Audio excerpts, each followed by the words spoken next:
வணக்கம் மாணவர்களே. இன்றைய வகுப்புல நம்ம பார்க்க போறது பிளாக் 2ல யூனிட் 7 to 11 வரைக்கும் இருக்கக்கூடிய தலைப்புகளை தான் நம்ம பார்க்க போறோம். ஸோ இந்த பிளாக் 2ஓட தலைப்பு என்ன அப்படின்னு பார்த்தோம்னா இந்தியாவில் மதம். ஸோ போன கிளாஸ்ல ஹிந்துவிசம் பத்தி பார்த்தோம். ஸோ இந்த வகுப்புல நம்ம இஸ்லாம்ல இருந்து அப்படியே பார்க்க போறோம். ஸோ இஸ்லாம் அப்படிங்கிறது வந்து இந்தியா அப்படின்றது வந்து யூனிட்டி இன் டைவர்சிட்டி அப்படின்னு நமக்கு ஆல்ரெடி நமக்கு தெரியும். ஸோ இதுல வந்து பார்த்தோம் அப்படின்னா இந்தியாவில பல கலாச்சாரம், பல நாகரிகங்கள் இப்படின்னு ஒரு பன்முகத்தன்மை வாய்ந்த ஒரு நாடு தான் வந்து நம்மளோட இந்தியா. ஸோ இந்த பன்முகத்தன்மையில இஸ்லாம் அப்படிங்கிறது வந்து என்னன்னா, இந்த இஸ்லாம் மதம் ஒரு மிகவும் முக்கியமான பங்கு வகிக்குது அப்படின்னு தான் நம்ம வந்து சொல்லலாம். ஸோ இஸ்லாமிய சமூகத்தோட வாழ்க்கை முறை வந்து எப்படி இருக்கு அப்படின்னு பார்த்தோம் அப்படின்னா, இந்த இஸ்லாத்தின் கொள்கைகளால தான் வந்து வடிவமைக்கப்பட்டுள்ளது. ஸோ அவங்களோட வாழ்க்கை முறையே எப்படி இருக்கு அப்படின்னு பார்த்தோம் அப்படின்னா, இஸ்லாமிய கொள்கை தான். அதாவது அந்த இஸ்லாத்தோட அந்த மதத்தோட அந்த கொள்கைகளை வந்து பின்பற்றுறதே வந்து அவங்களுக்கு ஒரு முக்கியமான ஒரு கடமையா வந்து அவங்க வந்து இருக்கிறதா நம்ம வந்து பார்க்கிறோம். ஸோ இஸ்லாத்தின் வருகை அப்படின்றத பார்த்தோம் அப்படின்னா, இந்த அரபு சமூகம், ஸோ இந்த இஸ்லாமியம் வருவதற்கு முன்னாடி இந்த அரபு சமூகத்தை பார்த்தோம் அப்படின்னா அது ஒரு பழங்குடி இனமா தான் வந்து இருந்தது. ஒரு பழங்குடி சமூகமாக, அதாவது ஒரு ஒரு உறவினர்களை மையமாக கொண்ட ஒரு பழங்குடி சமூகமாக தான் இந்த அரபு சமூகம் வந்து இருந்தது இஸ்லாமியம் தோன்றுவதற்கு முன்னர். அதுக்கப்புறம் அவங்க பார்த்தோம் அப்படின்னா ஆண்களுக்கு வந்து மிகவும் அனைத்து உரிமைகளும் அவங்களுக்கு வந்து கிடைக்கும். பெண்களுக்குன்னு பார்த்தோம் அப்படின்னா அவங்களுக்கு வந்து எந்த விதமான உரிமையும் கிடையாது. இது ஒரு ஆணாதிக்க சமூகமாகவே இருந்தது. ஒரு பேட்ரியார்கல் சொசைட்டியாவே வந்து இருந்தது இந்த அரபிய சமூகம் அப்படின்னே நம்ம வந்து பார்க்கலாம். அதே நேரங்கள்ல இது ஒரு பழங்குடி சமூகமா இருக்குது அப்படின்ற காரணத்தினால என்னன்னா, அங்க இருக்கக்கூடிய பெண்களை வந்து விருந்தினர்களுக்கு ஒரு பாலியல் இன்பத்திற்காகவும் வழங்கப்பட்ட ஒரு சமூகமாகவே வந்து இந்த அரபு சமூகம் வந்து இருந்தது. அதுக்கப்புறம் பார்த்தோம் அப்படின்னா இந்த இஸ்லாத்தின் வருகைக்கு பின்னர்ன்னு பார்த்தோம் அப்படின்னா அந்த சமூகம் ஒரு நீதியின் லட்சியத்திற்கு வந்து பாடுபடுவது அப்படிங்கறதுதான் வந்து அதோட நெறிமுறை அர்த்தத்துல வந்து கலந்துருக்கிறதா நம்ம வந்து பார்க்கிறோம். சோ இஸ்லாம் அப்படிங்கிற வார்த்தை அதோட அர்த்தம் என்ன அப்படின்னு பார்த்தோம் அப்படின்னா, கடவுளோட விருப்பத்துக்கு அப்படியே முற்றிலும் அடிபணிது. கடவுளோட விருப்பத்தை, கடவுளோட அந்த கொள்கைகளை பின்பற்றுறதுதான் வந்து நம்மளோட வாழ்க்கையோட முக்கியமான கடமையா வந்து இருக்கணும். கடவுளோட கொள்கையை பின்பற்றுறது மட்டும்தான் ஒரு பிரதானமான ஒரு கொள்கையா வந்து இருக்கணும் அப்படிங்கிறது தான். சோ கடவுளின் விருப்பத்திற்கு முற்றிலும் அடிபடுதல் அப்படிங்கிறதா இந்த இஸ்லாம் என்ற வார்த்தையோட அர்த்தம் அப்படிங்கிறது. இந்த இஸ்லாம் என்ற வார்த்தையோட இன்னொரு அர்த்தம் அப்படின்னு பார்த்தோம் அப்படின்னா, அமைதி என்று பொருள்படும் ஒரு மூலச்சொல்லிலிருந்து உருவானது. சோ அதோட ரூட் வந்து எதுல இருந்து வந்தது அப்படின்னு பார்த்தோம் அப்படின்னா, அமைதி என்கிற ஒரு மூலச்சொல்லில் இருந்து தான் வந்து இந்த இஸ்லாம் என்ற வார்த்தை வந்து உருவாச்சு. சோ ஒரு உண்மையான முஸ்லிம் அப்படிங்கிறவங்க யாரு அப்படின்னா, கடவுளோட விருப்பத்திற்கு அடிபணிந்து அவங்களோட கட்டளைகளை வந்து கீழ்ப்படியாது. அதாவது கடவுளோட கட்டளைகள், கடவுள் வந்து வழிவகுத்த அந்த நெறிமுறைகள், அந்த குரான்ல சொல்லப்பட்ட அந்த நெறிமுறைகளை வந்து பின்பற்றணும். அதே மாதிரி இந்த பழங்குடி இனம் வந்து எப்படி ஒரு ஆணாதிக்க சமூகமா பெண்களுக்கு வந்து எந்த ஒரு உரிமையும் கொடுக்காம ஒரு பாலியல் இன்பத்திற்கு வந்து பெண்களை வந்து பிறருக்கு வந்து கொடுத்த மாதிரியான இந்த மாதிரியான ஒரு சமூக நிலைகள்ல இருந்து ஒரு வேறுபட்ட ஒரு இன்இக்வாலிட்டி இருக்கக்கூடிய இந்த ஒரு சமூகத்துல இருந்து ஒரு சக மனிதர்களை வந்து ஒரு சமமா வந்து மதிக்கணும். மத்த மனுஷங்களையும் வந்து ஒரு சமமான மனிதர்களா வந்து இவங்க வந்து சகிச்சு வாழணும். ஒரு சக மனிதர்களுடன் சமாதானமாக வாழணும் அப்படிங்கறதுதான் வந்து இந்த ஒரு ஒரு உண்மையான முஸ்லீமோட ஒரு ஒரு விருப்பமா வந்து இருக்கிறது. அவங்களோட அந்த வாழ்வியல் இதாவே இந்த இஸ்லாத்துல வந்து சொல்லப்படுது. இஸ்லாத்தின் கோட்பாடுகள். சோ இஸ்லாத்தின் கோட்பாடுகள் அப்படின்னு பார்த்தோம் அப்படின்னா, அந்த இஸ்லாமியம் அப்படிங்கிறது வந்து என்னன்னா, முகமது நபியால வந்து உருவாக்கப்பட்ட ஒரு புதிய மதம் அப்படின்னு நம்ம வந்து சொல்ல முடியாது. ஏன் அப்படின்னா, இது ஏற்கனவே கடவுளால் விதிக்கப்பட்ட அனைத்து முன்னாள் மத கொள்கைகள், ஃபார் எக்ஸாம்பிள் கிறிஸ்டியானிட்டி போன்ற இந்த இயேசு, அதுக்கப்புறம் பார்த்தோம் அப்படின்னா மோசே, இவங்க எல்லாம் வந்து என்னன்னா கடவுள் வந்து ஒரு மனித உருவெடுத்து இந்த சொசைட்டில வந்து இருந்தாங்க. அப்படிங்கிறத நம்ம வந்து பார்த்துருக்கோம். ஸோ அவங்க வந்து ஒரு மனித உருவுல வந்து எப்படி நமக்கு வந்து சில போதனைகள், வாழ்வியல் நெறிமுறைகள்லாம் சொன்னாங்க இல்லையா? ஸோ அந்த நெறிமுறைகளை வந்து அந்த கொள்கைகளை வந்து அந்த கொள்கைகளோட தொடர்ச்சியா தான் வந்து இந்த இஸ்லாம் அப்படிங்கிறது வந்து நம்ம வந்து பார்க்கப்படுறது. ஸோ இந்த இஸ்லாம் மதத்துக்கும் பார்த்தோம் அப்படின்னா சில நம்பிக்கைகள் உண்டு. அதோட கோட்பாடுகள் அப்படின்னு பார்த்தோம் அப்படின்னா Islamic concept of God, and then Islamic concept of angels, and then Islamic concept of book, and then Islamic concept of apostolர்கள், and then தீர்ப்பு நாள் அல்லது உயிர்த்தெழுதல் அப்படின்னு சில நம்பிக்கைகள் வந்து இஸ்லாத்துல வந்து கோட்பாடுகளா வந்து சொல்லப்பட்டிருக்கு. ஸோ இதுல இறைவன் அப்படின்னு பார்த்தோம் அப்படின்னா இஸ்லாமியத்துல ஒரு மோனோதிஸ்டிக், அந்த மோனோதிசம் அப்படிங்கிறது தான் வந்து அவங்க பின்பற்றக்கூடிய ஒரு ஒரு ஒரு கடவுள் வழிபாடு. இந்துயிசம்ல பார்த்தோம் அப்படின்னா பாலித்திசம், பல கடவுள் வழிபாடு, பல தெய்வ வழிபாடு வந்து நம்ம வந்து பின்பற்றுவோம். பட் இஸ்லாம்ல பார்த்தோம் அப்படின்னா ஒரே கடவுளோட உரிமையை தான் அவங்க வந்து குறிப்பிடுறாங்க. அதுக்கப்புறம் பார்த்தோம் அப்படின்னா அந்த ஒருவரே வந்து யாரு அப்படின்னா அந்த ஒரு கடவுளே வந்து எந்த துணையும் இல்லாம ஒரு சர்ம வல்லமை வாய்ந்தவராகவும் அதுக்கப்புறம் பார்த்தோம் அப்படின்னா ஒரு நித்தியமானவராகவும் வந்து அந்த இறைவனை வந்து பாக்குறாங்க. அவர் யாரு அப்படின்னா உயர்ந்த பண்புகளுடன் ஒவ்வொரு தகுதியையும் உடையவர் தான் அந்த இறைவன் அப்படிங்கிறது, அந்த மோனோதிசம் அப்படின்னு சொல்லக்கூடிய அந்த அல்லாஹ் அப்படின்னு சொல்லுவாங்க இல்லையா? சோ அவங்க இவங்க யாரு அப்படின்னா அவருக்கு வந்து நம்ம மனிதர்கள் அனைவரும் அவங்களுக்கு வந்து அடிபணிந்து போனோம், அவங்களுக்கு வந்து நம்ம பணிவானவர்கள். அதுக்கப்புறம் பார்த்தோம் அப்படின்னா அவரோட மேன்மையையும் இறைவனோட மேன்மையையும் அவரின் பணிவையும் வந்து இந்த சொசைட்டில வந்து எல்லாருக்கும் வந்து எடுத்து சொல்லணும், அவங்களோட அந்த எல்லாத்தையும் வந்து மக்களுக்கு வந்து விதைக்க வேண்டும். அதுக்கப்புறம் பார்த்தோம் அப்படின்னா நம்ம யாரு அப்படின்னா இறைவனோட தயவுல வாழக்கூடிய ஒரு கீழ்ப்படிந்த உயிரினங்கள் அப்படிங்கறதுதான் அவங்களோட ஒரு எண்ணமா வந்து இருக்கு. அதே மாதிரி கடவுளோட கட்டளைகளுக்கு கீழ்ப்படியும் பக்தி உள்ளவர்கள் யாரு அப்படின்னா மனிதர்கள் அப்படிங்கிறது. சோ இவங்களோட கருத்துப்படி பார்த்தோம் அப்படின்னா இறைவன் தான் முதன்மையானவர், அவங்க கீழே மனிதர்கள் அனைவரும் அவருக்கு கீழ்ப்படிந்தவர்கள், அவரோட மேன்மையை வந்து போற்றணும், அவர் தான் புனிதமானவர் அப்படிங்கிறதா இந்த இஸ்லாமிக் கான்செப்ட் ஆஃப் காட் அப்படிங்கிறது. சோ இறைவன் தான் முதன்மையானவர். அடுத்த கான்செப்ட்னு பார்த்தோம் அப்படின்னா கடவுளின் ஏஞ்சல்ஸ். சோ கடவுளின் ஏஞ்சல்ஸ் அப்படின்னு பார்த்தோம் அப்படின்னா ஒவ்வொரு முஸ்லீமும் பார்த்தோம் அப்படின்னா ஒவ்வொரு இஸ்லாமியரும் வந்து இந்த ஏஞ்சல்ஸோட பிரசன்ஸை வந்து அவங்க வந்து நம்பி ஆக வேண்டும். சோ அந்த ஏஞ்சல்ஸ் அப்படிங்கிறவங்க வந்து கடவுளால படைக்கப்பட்டவங்க. அவங்க வந்து யாரு அப்படின்னா ஒரு சரீர இச்சையில இருந்து விடுபட்டவங்க இந்த ஏஞ்சல்ஸ் அப்படிங்கிறவங்க அப்படிங்கிறது. சோ ஆனா அவங்கள வந்து என்ன பண்ணக்கூடாது, அவங்களோட இருப்பை வந்து நம்பணும், ஆனா அவங்கள வந்து வழிபடக்கூடாது, வணங்கப்படக்கூடாது அப்படிங்கிறது இந்த கடவுளின் ஏஞ்சல்ஸ் அப்படிங்கிறது. சோ அவங்களுக்கு வந்து இந்த ஏஞ்சல்ஸ் அப்படிங்கிற அவங்க மேல அப்படின்றவங்க வந்து கடவுளால படைக்கப்பட்டவங்க, அவங்க மேல உங்களுக்கு ஒரு நம்பிக்கை உண்டு, ஆனா அவங்கள வந்து வணங்க மாட்டாங்க அப்படிங்கிறதுதான். அதுக்கப்புறம் பார்த்தோம் அப்படின்னா கடவுளின் புத்தகம். சோ இவங்களோட கருத்துப்படி பார்த்தோம் அப்படின்னா வெவ்வேறு காலங்கள்ல கடவுள் வந்து புனித நூல்களை வந்து அனுப்பி இருக்காரு இந்த பூமிக்கு. அதாவது புனித நூல்களை வந்து கொடுத்திருக்காங்க அப்படிங்கிறது இஸ்லாமியர்களின் நம்பிக்கை.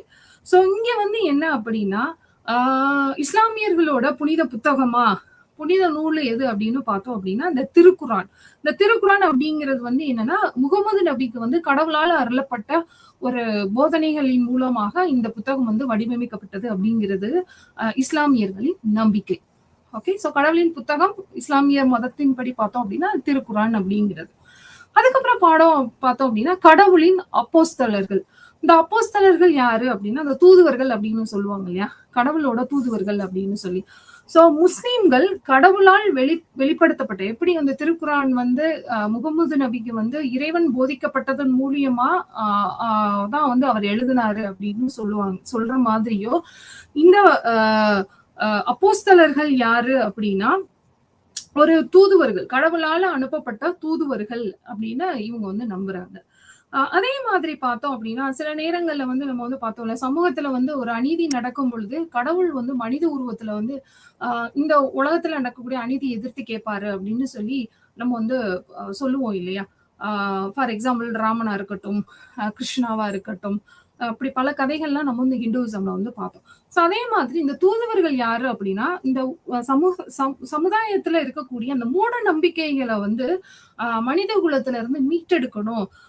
அதுக்கப்புறம் பார்த்தோம் அப்படின்னா, உருவ வழிபாடு அந்த முறைய வந்து மீட்டெடுக்கணும். அதே மாதிரி மற்ற சக மனிதர்களுக்கு அந்த துரோகம் செய்யக்கூடிய அந்த ஒரு பண்ப வந்து மக்களிடம் இருந்து மீட்டெடுக்கணும். அப்படிங்கிற ஒரு குறிக்கோள்ல வந்து கடவுள் வந்து இந்த அப்போஸ்தலர்கள், இந்த தூதுவர்களை வந்து அனுப்புனாங்க அப்படின்னு இஸ்லாமியர்கள் வந்து நம்புறாங்க. சோ திருக்குரான் இறைவனால் அனுப்பப்பட்ட நபிமார்களுக்கு இடையே எந்த வேறுபாடும் இல்லை. ஆனால் இவங்களோட கூற்றுப்படி பார்த்தோம் அப்படின்னா, முகமது நபி தான் இறைவனின் கடைசி நபி அப்படின்னு இவங்களால வந்து நம்பப்படுது. அதுக்கப்புறம் பார்த்தோம் அப்படின்னா, தீர்ப்பு நாள் அல்லது உயிர்த்தெழுதல் அப்படிங்கிறது. சோ அந்த தீர்ப்பு நாள் அல்லது உயிர்த்தெழுதல் அப்படிங்கிறது வந்து ஹிந்துவிசம்ல எப்படி பிறப்பு இறப்பு அப்படிங்கிறது வந்து ஒரு கனெக்டிவிட்டி வந்து இருக்கு அப்படின்னு நம்ம பார்த்தோமோ, அதே மாதிரி இஸ்லாமியத்திலையும் இந்த தீர்ப்பு நாள் அல்லது உயிர்த்தெழுதல் அப்படிங்கிற நம்பிக்கை அவங்களுக்கு வந்து இருக்கு. சோ இறந்தவங்க வந்து ஒரு நாள் அவங்க கல்லறையில இருந்து உயிர்த்தெழுவாங்க அப்படிங்கிற ஒரு நம்பிக்கை வந்து அவங்களிடம் வந்து இருக்கு. அதே மாதிரி ஒவ்வொரு நபரும் தனது சொந்த செயல்களுக்கு ஏற்ப அவங்களோட கர்மாக்கு ஏத்த மாதிரி அவங்க வந்து கணக்கு கொடுக்கணும். அவங்களோட செய்யக்கூடிய பாவம், புண்ணியம் இதுக்கு வந்து கணக்கு கொடுக்கணும் அப்படிங்கிற ஒரு நம்பிக்கையும் அவங்க கிட்ட வந்து இருக்கு. அதே மாதிரி பார்த்தோம் அப்படின்னா, முஸ்லிம்களுக்கும் இந்த சொர்க்கம் மற்றும் நரகம் இவற்றில வந்து நம்பிக்கை இருக்கு அப்படிங்கிறத வந்து நம்ம வந்து இங்க வந்து தெரிஞ்சுக்க வேண்டிய ஒண்ணு. அடுத்ததா நம்ம பார்க்க போறது இஸ்லாமியத்தின் பார்வையில் சமூக நிறுவனங்கள். சோ எப்படி நம்ம ஹிந்துவிசம் டிஸ்கஸ் பண்ணும் பொழுது அங்க இருக்கக்கூடிய அந்த சோசியல் இன்ஸ்டிடியூஷன்ஸ், ஃபேமிலி வந்து எப்படி ஹிந்துவிசம் வந்து ஒரு பிரின்சிபல்ஸை வந்து வகுத்து கொடுக்குது, மேரேஜ்ல வந்து எப்படியான பிரின்சிபல்ஸ் வந்து இருக்கு அப்படின்னு பார்த்தோமோ, அதே மாதிரி இஸ்லாம் சமூகத்தின் படியும் பார்த்தோம். ஒரு முஸ்லீமோட முக்கியமான கடமை அப்படின்னு எதை நம்ம தெரிஞ்சுக்கணும் அப்படின்னு பார்த்தோம் அப்படின்னா, ஒரு முஸ்லீமா இருந்தாங்கன்னா கண்டிப்பா இந்த கடமைகளை வந்து நிறைவேற்றியே ஆகணும். ஒண்ணு வந்து சமயத்தை ஓதுது. அதுக்கப்புறம் பார்த்தோம் அப்படின்னா, ஒரு நாளைக்கு 5 முறை வந்து கடவுளிடம் வந்து அந்த ஜெபம் செய்யணும் அப்படிங்கிறது. அதே மாதிரி வெள்ளிக்கிழமை பார்த்தோம் அப்படின்னா, பிரசங்கத்துடன் கூடிய சிறப்பு மதிய கூட்ட பிரார்த்தனை வந்து நடக்கணும் அப்படிங்கிறது. சோ இந்த 5 முறை ஜெபம் செய்யணும் அப்படிங்கிறது வந்து பார்த்தோம் அப்படின்னா, விடியற் காலையில பண்ணணும், மதியம் பண்ணணும். மதியம் அதுக்கப்புறம் நேரடியாக சூரிய அஸ்தமனத்திற்கு பிறகு மற்றும் 1.5 மணி நேரம் கழித்து. சோ இந்த அடிப்படையில வந்து இவங்க வந்து என்ன பண்ணணும், ஒரு நாளைக்கு 5 முறை வந்து ஓதணும் அப்படிங்கிறது. அதுக்கப்புறம் பார்த்தோம் அப்படின்னா, அறக்கட்டளையின் ஒரு வடிவான ஜஹாத் அல்லது சட்டப்பூர்வமான தொண்டு செய்தல் அப்படிங்கிறதும் வந்து ஒரு முஸ்லிமோட முக்கிய கடமையா வந்து இருக்கு. அடுத்து பார்த்தோம் அப்படின்னா, முஸ்லிம் நாட்காட்டியின் 9வது மாதமான ரம்ஜான் மாதத்தில் நோன்பு வந்து நோக்கப்படணும். சோ இப்போ பார்த்தோம் அப்படின்னா அந்த நோன்பு சீசன் வந்து ஆரம்பிச்சிருக்கு அப்படிங்கிறது வந்து நம்ம வந்து தெரிஞ்சிருப்போம். சோ அதே மாதிரி ஒரு முறையாவது ஹஜ்ஜுக்கு வந்து போயிட்டு வந்துடணும். ஹஜ்ஜில் உள்ள அந்த மெக்கா அப்படிங்கிற புனித கபாவிற்கு வாழ்நாளில் ஒரு முறையாவது பயணம் செய்யணும். ஒரு முஸ்லீமா இருந்தா இந்த புனித பயணம் வந்து கண்டிப்பா மேற்கொள்ளணும் அப்படிங்கிறது வந்து ஒரு முஸ்லீமோட முக்கிய கடமையா வந்து இருக்கு. இந்த இந்த நடைமுறைகள் மூலமா வந்து என்ன சொல்ல வராங்க அப்படின்னு பார்த்தோம் அப்படின்னா, ஒரு முஸ்லீம் அவரோட உணர்வு மற்றும் ஆசைகளின் எஜமானராக வந்து மாறுகிறார். சோ இந்த இஸ்லாமிய விதிகளை வந்து கடைபிடிப்பதன் மூலியமா இவங்களுக்கு வந்து என்ன அப்படின்னா, அந்த கண்ணியம், கட்டுப்பாடு, அந்த நடத்தை, அதுக்கப்புறம் பார்த்தோம் அப்படின்னா மனதை உயர்த்துவதன் மனதை வந்து நல்ல உயர்ந்த எண்ணங்களை வந்து இந்த கடமைகள் வந்து நிறைவேற்றுறதுக்கு வந்து வழிவகை செய்யும் அப்படிங்கிறதா நம்ம வந்து பார்க்கிறோம். அதே மாதிரி உங்களுக்கு தெரியும், இஸ்லாமியத்துல 2 பிரிவுகள், Sunni Muslims and then Shia Muslims அப்படின்னு 2 பிரிவினர் வந்து இருப்பாங்க அப்படின்னு சொல்லிட்டு. சோ அடுத்து நம்ம பார்க்க போறது, நம்ம ஏற்கனவே பார்த்த மாதிரி இஸ்லாமியத்தின் பார்வையில் சமூக நிறுவனங்கள். இந்த சமூக நிறுவனங்கள் 3 அடிப்படையில் இருக்கு. ஒண்ணு குடும்பம், மேரேஜ் அண்ட் தென் இன்ஹெரிட்டன்ஸ், அதாவது பரம்பரை சொத்து அப்படிங்கிறது. சோ இந்த குடும்பம் அப்படிங்கிறது வந்து என்ன அப்படின்னா, ஒரு இஸ்லாமிய சமூகத்துல குடும்பம் அப்படின்னாலே வந்து என்னன்னா ஒரு ஜாயிண்ட் ஃபேமிலி சிஸ்டம் தான். அதாவது வெவ்வேறு கலாச்சாரங்களில் வெவ்வேறு வடிவங்களை எடுத்தாலும் குடும்பம் எல்லா சமூகங்களிலும் உள்ளது. ஆமாதானே? குடும்பம் அப்படிங்கிறது வந்து ஒரு ஒரு ஒரு பிரிவினருக்கு இல்லைன்னா ஒரு கலாச்சாரத்துக்கு மட்டுமே உரித்தானதா அப்படின்னு நம்ம வந்து சொல்ல முடியாது. சோ வெவ்வேறு கலாச்சாரங்கள் எல்லா கைண்ட் ஆஃப் சொசைட்டிலையுமே வந்து இந்த குடும்பம் அப்படிங்கிறது வந்து ஒரு முக்கியமான ஒரு சமூக நிறுவனமா வந்து இருக்கு. சோ அதுதான் வந்து நம்மளோட வாழ்க்கையில வந்து ஒரு அடிப்படை அடுத்த நிலைகளை வந்து அடைகிறதுக்கான ஒரு அடித்தளமா வந்து இந்த குடும்பம் அப்படிங்கிறது வந்து இருக்கு அப்படிங்கிறது நம்ம எல்லாருக்குமே தெரிஞ்சதுதான். ஆஹ் அதுக்கப்புறம் பார்த்தோம் அப்படின்னா இந்த இந்த இஸ்லாம் படி பார்த்தோம் அப்படின்னா குடும்பம் அப்படிங்கிறதுக்கு வந்து ஒரு ஒரு முழுமையான முக்கியத்துவம் வந்து அவங்க வந்து கொடுப்பாங்க. அந்த முக்கியத்துவத்தை கொடுக்கறது மட்டும் இல்லாம இந்த முக்கியத்துவம் குடும்பம் வந்து ஒரு மிகவும் முக்கியத்துவமானது ஒண்ணு அப்படிங்கறத வந்து நம்மளுக்கு புரிய வைக்கணும் அப்படின்றதுக்காக சில வழிமுறைகளையும் அவங்க வந்து வகுத்து வச்சிருக்காங்க. எதுக்காக அப்படின்னு பார்த்தோம் அப்படின்னா இந்த குடும்பம் அப்படிங்கிறது வந்து எந்த விதத்திலயும் இது வந்து சிதைந்து போகாம இருக்கணும். அதே மாதிரி அதோட வடிவத்தை வந்து பராமரிக்கணும். அந்த குடும்பம் அப்படிங்கிற அந்த ஒரு ஸ்ட்ரக்சரை வந்து நம்ம வந்து மெயின்டைன் பண்ணணும் அப்படிங்கிறதுக்காக தான் வந்து என்னன்னா சில விதிமுறைகளை வந்து வழிவகுத்து அதை வந்து ஒரு கண்டிப்பா நம்ம வந்து கடைபிடிக்கணும் அப்படின்னு வழிவகை வந்து செஞ்சிருக்காங்க. சோ இதுல குர்ஆனில் பார்த்தோம் அப்படின்னா 1/3 மற்றும் நபியின் பல மரபுகள் வந்து குடும்பத்துடன் தொடர்புடையவை. சோ ஒரு குடும்பம் அப்படிங்கிறது வந்து ஒழுங்காகவும் சுமூகமாகவும் செயல்பட வந்து இந்த கருத்துக்கள் அதாவது இந்த விதிகள் வந்து நமக்கு வந்து உதவி இருக்கு. அதே மாதிரி ஒவ்வொரு உறுப்பினரும் குடும்பத்துல இருக்கக்கூடிய ஒவ்வொரு உறுப்பினரும் சக உரிமைகளை பெறுறதுக்கு வந்து இந்த விதிமுறைகள் வந்து நமக்கு வந்து உபயோகமா வந்து இருக்கு. சோ இந்த இஸ்லாம் அப்படிங்கிறது வந்து நான் ஏற்கனவே சொன்ன மாதிரி இஸ்லாம் அப்படின்னாலே இஸ்லாம் குடும்பம் அப்படிங்கிறது வந்து ஒரு கூட்டு குடும்பம் தான். சோ இது பார்த்தோம் அப்படின்னா கூட்டு குடும்பம் அப்படின்னா 4 தலைமுறைகளை வந்து அது வந்து உள்ளடக்கியது.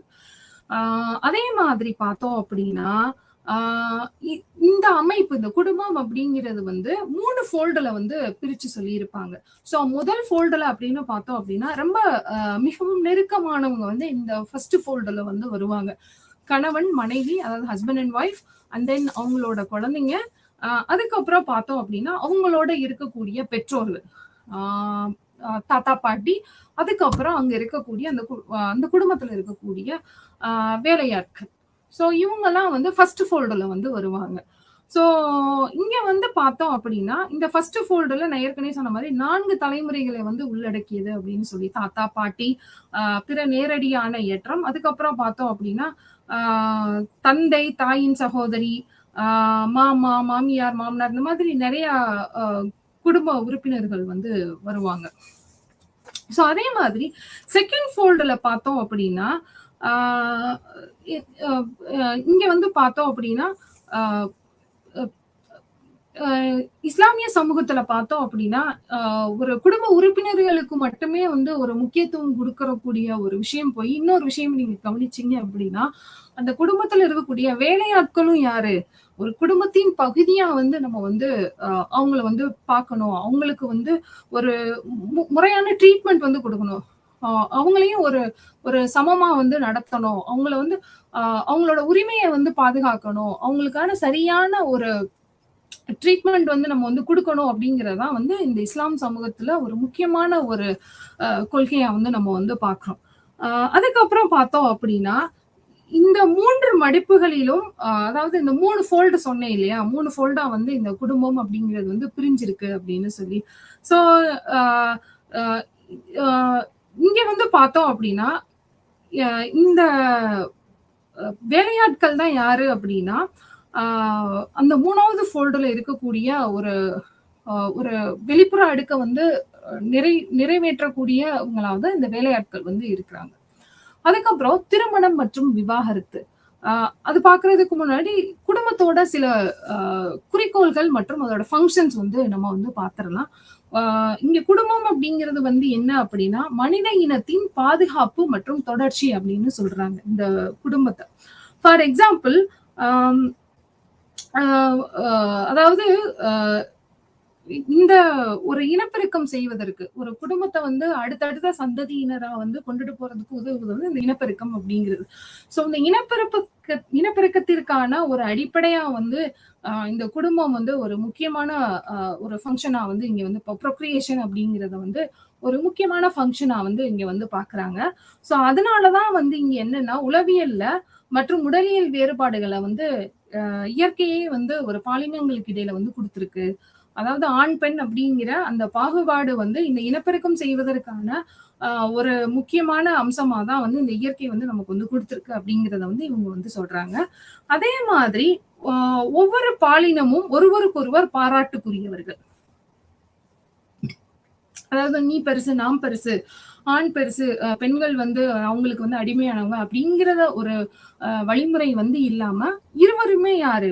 இரு பாலினமுமே வந்து என்னன்னா, ஒருவருக்கொருவர் பாராட்டுக்குரியவர்கள். அதே மாதிரி ஒரு சமூகத்துல வாழும்போது ஆண்கள் மற்றும் பெண்கள் மற்றும் குழந்தைகள் அவர்கள் அனைவருக்கும் உறுதியான பங்கு உள்ளது. ஒரு குடும்பம் அப்படின்னு எடுத்துக்கிட்டோம் அப்படின்னா ஆண் நபர்களுக்கு மட்டும்தான் வந்து அவங்களுக்கு வந்து முக்கியத்துவம் கொடுக்கணும் அப்படிங்கிற ஒரு ஆஸ்பெக்ட் வந்து இங்க வந்து கிடையாது. சோ ஆணா இருக்கட்டும், பெண்ணா இருக்கட்டும், இல்ல குழந்தைகளா இருக்கட்டும், எல்லாருமே வந்து என்னன்னா ஒரு உறுதி அவங்க அவங்க எல்லாருக்குமே அங்க வந்து ஒரு முக்கியமான பங்கு வந்து இருக்கு. ஒரு குடும்பம் அப்படின்னா ஒரு முக்கியமான பங்கு இருக்கு அப்படிங்கிறத வந்து வலியுறுத்துது. அதே மாதிரி அவங்க அனைவருக்குமே வந்து ஒரு ஒரு உறுதியான மற்றும் நீடித்த நிறுவனம் வந்து தேவை.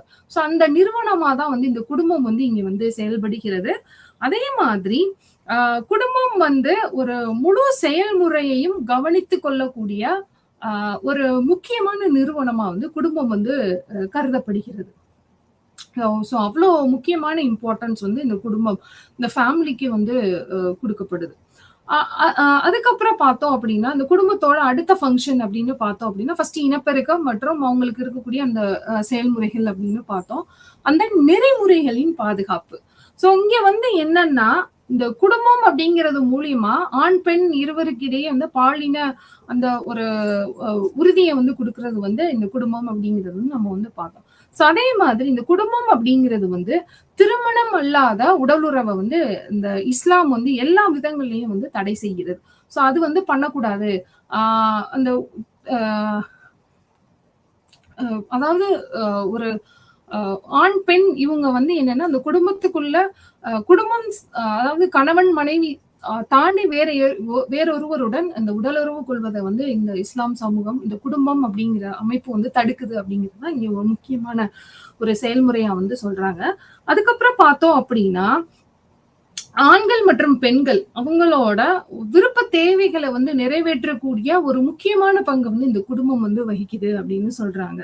சோ இந்த வழிமுறைகள் மூலியமா வந்து என்ன அப்படின்னா இந்த இனப்பெருக்கம் அப்படிங்கிறது வந்து ஒரு சந்ததியினர் வந்து தொடர்ந்து போறதுக்கு வந்து இந்த குடும்பம் வந்து ஒரு முக்கியமான வழிவகையா வந்து செய்யுது. அதே மாதிரி வந்து ஒரு மிகவும் இயற்கையான ஒண்ணா வந்து இந்த குடும்பம் வந்து அதை வந்து மாத்திக்கிறது அப்படிங்கிறதா இங்க வந்து சொல்லப்படுறாங்க. சோ அதுக்கப்புறம் பார்த்தோம் அப்படின்னா உளவியல், உணர்ச்சி, நிலைத்தன்மை, அன்பு மற்றும் கருணை. சோ ஃபார் எக்ஸாம்பிள் இங்க வந்து என்ன அப்படின்னா இங்க வந்து என்ன சொல்லுவாங்க அப்படின்னா ஒரு கணவன் மனைவி இருக்கிறாங்க அப்படின்னா ஒரு ஆடையை போல அவங்க வந்து வாழணும். எப்படி வந்து நம்ம வந்து உடல் மற்றும் ஆடை என்று விவரிக்கப்படுகிறது. அதாவது கணவன் மற்றும் மனைவி இவர்களோட உறவு வந்து எப்படி டிஸ்கிரைப் பண்றாங்க அப்படின்னா ஆடை, உடல் மற்றும் ஆடை என்று வர்ணிக்கப்படுகிறது.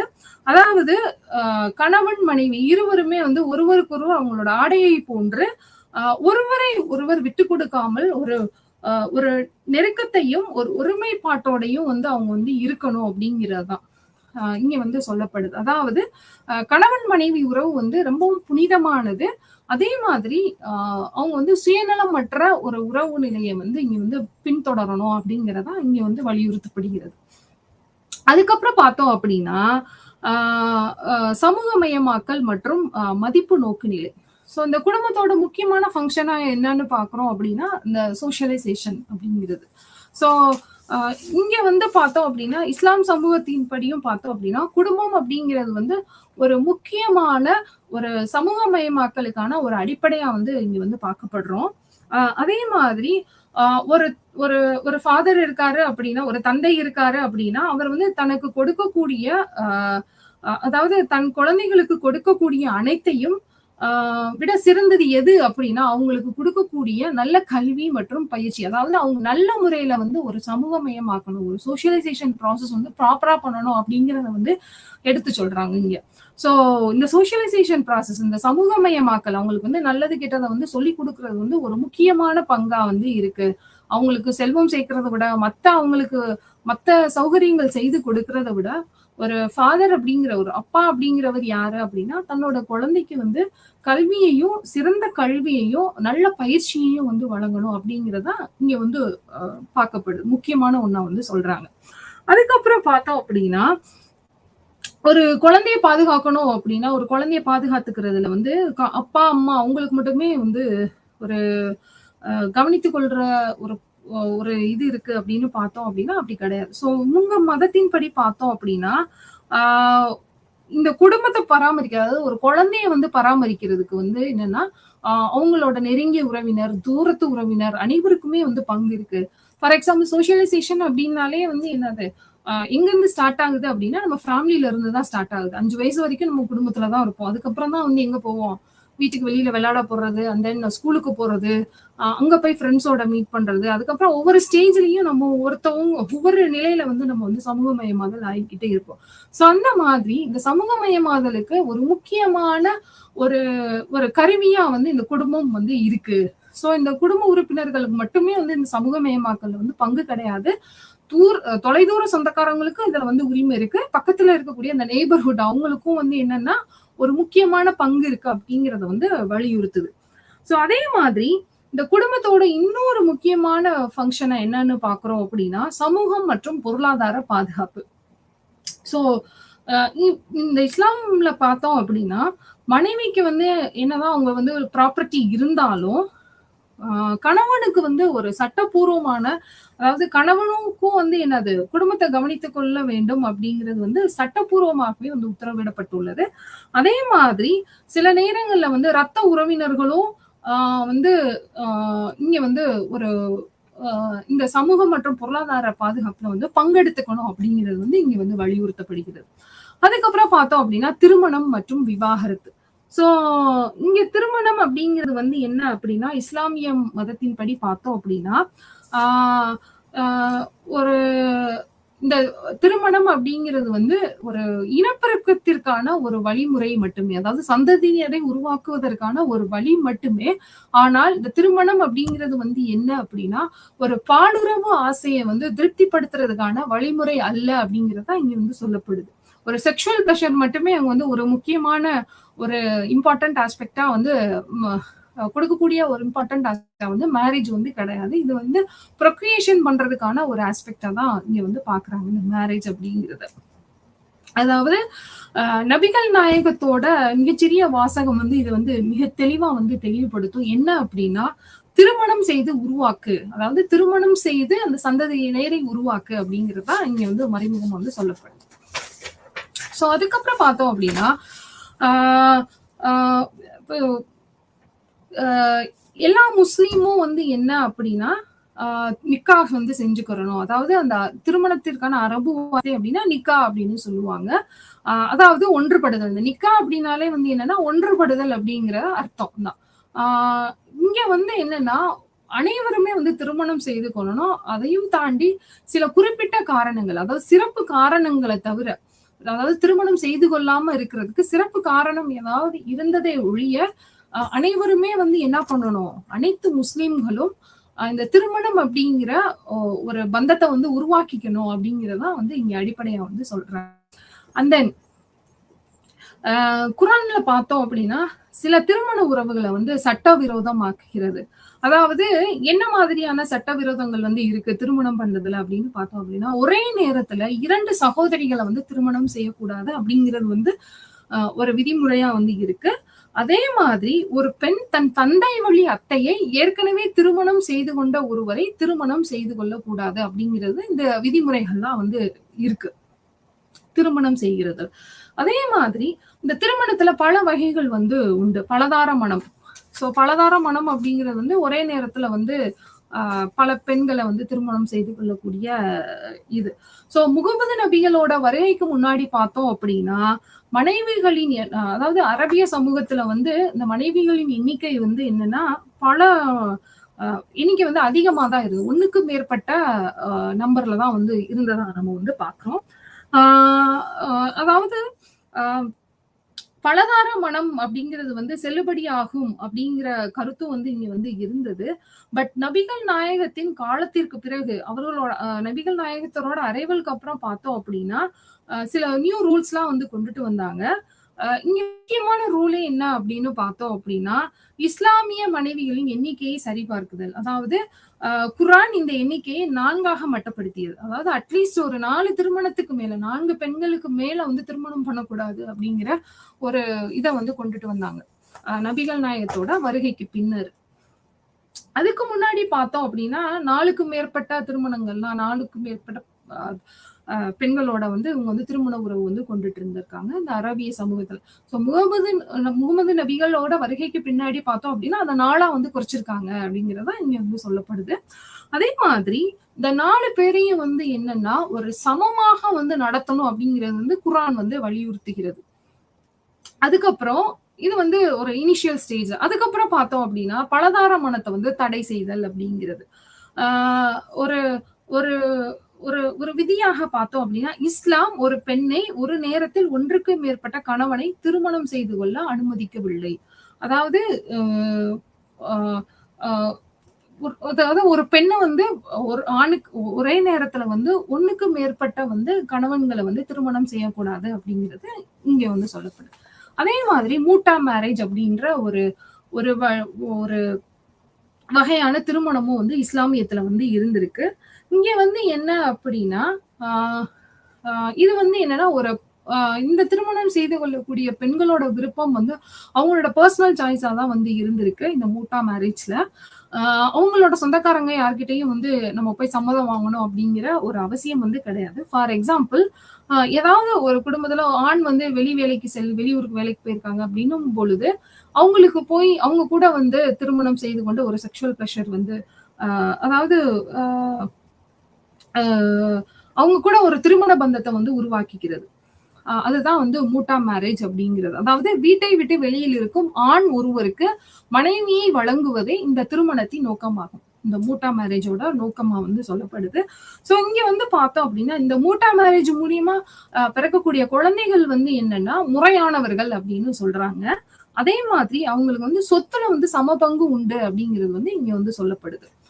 அதுக்கப்புறம் பார்த்தோம் அப்படின்னா, ஆ இந்த மேரேஜ்ல இந்த மூட்டா மேரேஜ்ல ஆ அ அந்த மேரேஜ் மூலியமா பிறக்கக்கூடிய குழந்தைங்களுக்கு வந்து சொத்துல கூட பங்கு இருக்கு. அவங்களுக்கு வந்து சம உரிமை உண்டு. ஆனா, இந்த மூட்டா மேரேஜ்ல இருக்க திருமணம் பண்ண அந்த மனைவிக்கு வந்து ஒரு சக மனைவியை போல, ஒரு கணவனுக்கு வந்து சாதாரணமா நடந்த திருமண பந்தத்தின் மூலியமா வரக்கூடிய மனைவிக்கு என்ன மாதிரியான ஒரு உரிமை இருக்குமோ, ஆனா இந்த மூட்டா மேரேஜ் மூலமா வரக்கூடிய மனைவிக்கு வந்து எந்த உரிமையுமே வந்து கிடையாது. அதாவது சட்டப்பூர்வ பராமரிப்பு உரிமை வந்து கிடையாது. அதே மாதிரி அவங்களோட சொத்துலயும் வந்து என்ன அப்படின்னா, பங்கு வந்து கிடையாது. இந்த மூட்டா மேரேஜ்ல பண்ணக்கூடிய அந்த மனைவிமார்களுக்கு. கணவனோட சொத்துல எந்த பங்குமே வந்து கிடையாது அப்படிங்கிறது தான் இங்க வந்து சொல்லப்படுது. அதாவது இந்த மூட்டா மேரேஜ் அப்படிங்கிறது வந்து என்ன அப்படின்னா, ஒரு ஈரான் மற்றும் பிற ஷியா நாடுகளில் ஒரு பெண்ணை குறிப்பிட்ட காலத்திற்கு அழைத்துச் செல்வது மிகவும் பொதுவான நடைமுறையாகும். அதாவது ஒரு குறிப்பிட்ட காலத்துக்கு வந்து பெண்கள வந்து கூட்டிட்டு போய் அவங்க வந்து வச்சுக்கிறது. அது ஃபார் எக்ஸாம்பிள் அந்த குறிப்பிட்ட காலம் அப்படிங்கிறது வந்து 1 நாளா இருக்கலாம், இல்ல 1 மாதமா இருக்கலாம், இல்ல 1 வருடமா இருக்கலாம், இல்ல பல வருடமா கூட இருக்கலாம். ஸோ அது வந்து அவங்களோட விருப்பத்த பொறுத்தது. ஆ இத வந்து என்னன்னா, அக்ரிஷியாக்கள் வந்து தவிர, ஆ இந்த வகையான திருமணம் வந்து என்னன்னா, சட்டவிரோதமானது. ஆ அ இந்த மூட்டா மேரேஜ் அப்படிங்கிறது வந்து அந்த அக்ரிஷியாக்கள் அவங்கள தவிர மத்த மத அதாவது மத்த பிரிவினருக்கு வந்து பார்த்தோம் அப்படின்னா, இந்த மூட்டா மேரேஜ் அப்படிங்கிறது வந்து என்னன்னா, ஒரு சட்டவிரோதமானதா தான் இங்க வந்து பார்க்குறாங்க. ஸோ அதுக்கப்புறம் பார்த்தோம் அப்படின்னா, அந்த பரம்பரை சொத்து. ஸோ ஒவ்வொரு சமூகத்திலயும் பரம்பரை வந்து ஒரு வடிவத்துல வந்து உள்ளது. ஸோ இங்க வந்து என்னன்னா, இஸ்லாம் வாரிசுரிமை சட்டங்களில் பல சீர்திருத்தங்களை அறிமுகப்படுத்துகிறது. ஸோ இங்க வந்து என்னன்னா, வாரிசுரிமை சட்டம் அப்படிங்கிறது வந்து இஸ்லாம் மதத்தின்படி பல சீர்திருத்தங்கள வந்து குடுத்திருக்காங்க.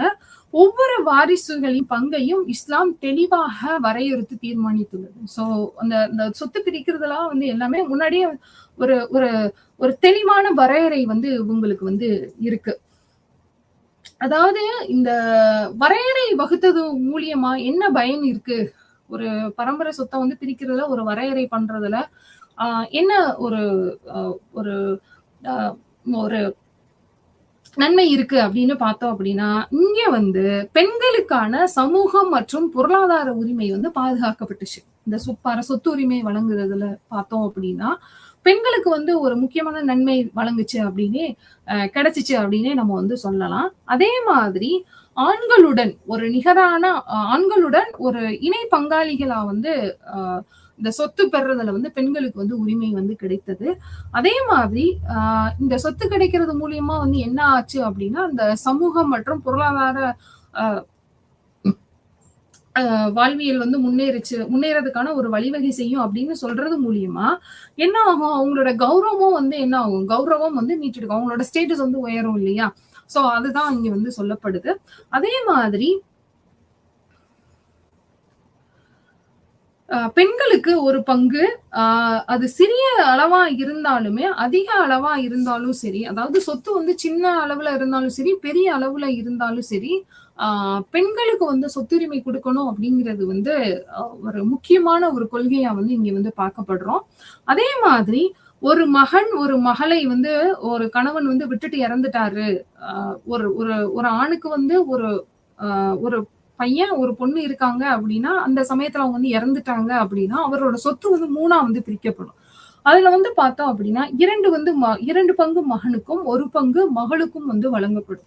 ஸோ இந்த மாதிரியான நடைமுறை வந்து பரம்பரை சொத்த வந்து பிரிக்கிறதுல வந்து இஸ்லாம் சமூகத்துல வந்து நம்ம வந்து பார்க்கிறோம். ஸோ முக்கியமா சொல்றது வந்து பெண்களுக்கு வந்து அத பிரிச்சு குடுக்குறது அப்படிங்கிறது வந்து அவங்களோட ஸ்டேட்டஸ உயர்த்துறதுக்கான ஒரு வழிவகையா நம்ம வந்து பார்க்கிறோம். ஸோ அதுக்கப்புறம் பார்த்தோம் அப்படின்னா, ஆ பரம்பரை சொத்து இது நம்ம வந்து பார்த்துட்டோம். அதுக்கப்புறம் இஸ்லாம் மற்றும் இந்திய முஸ்லிம்கள். ஸோ இங்க வந்து என்னன்னா, இந்திய முஸ்லிம்கள் வந்து என்னன்னா, ஆ ஆ அ பல்வேறு பிரிவுகளாக, பல்வேறு குழுக்களாக வந்து பிரிக்கப்பட்டிருக்காங்க. ஆ அ இங்க வந்து என்னன்னா, அ இந்த இந்தியா வந்து என்னன்னா ஒரு பன்மையான சமூகம். பல நூற்றாண்டுகளாக பல்வேறு குழுக்களின் சகவாழ்வு வந்து இருக்கு. அதாவது நெறைய ரிலிஜன் வந்து இருக்கக்கூடிய ஒரு சமூகமா தான் வந்து இந்திய சமூகத்த நம்ம வந்து பார்க்கிறோம். ஸோ அதே மாதிரி இந்த இஸ்லாமிய சமூகம் வந்து என்னன்னா, பூர்வீக நெறிமுறைகள், மதிப்புகள், பழக்கவழக்கங்கள் மற்றும் மரபுகளால் குறிப்பிடத்தக்க ஏற்பட்ட வந்து இந்திய சமூகத்துல வந்து ஏற்படுத்தியிருக்கு அப்படின்னே வந்து சொல்லலாம். ஸோ இங்க வந்து என்னன்னா, ஆ இந்த இந்திய முஸ்லிம்கள் வந்து பல பிரிவினரா வந்து பிரிக்கப்பட்டிருக்காங்க. அதுவும் பார்த்தோம் அப்படின்னா, முக்கியமா எந்த ஆஸ்பெக்ட்ஸ்ல வந்து இந்த பிரிவுகள்லாம் வந்து வந்திருக்கு அப்படின்னு பார்த்தோம் அப்படின்னா, ஆ இந்து மதத்தோட நம்பிக்கை மற்றும் நடைமுறைகளோட செல்வாக்க வந்து பிரதிபலிக்கிற மாதிரியான ஒரு குழுக்களா தான் வந்து அ இந்த இஸ்லாமிய பிரிவு வந்து இருக்கு. அதாவது இந்திய முஸ்லிம்கள் அப்படிங்கிற அந்த குழுக்கள்ல.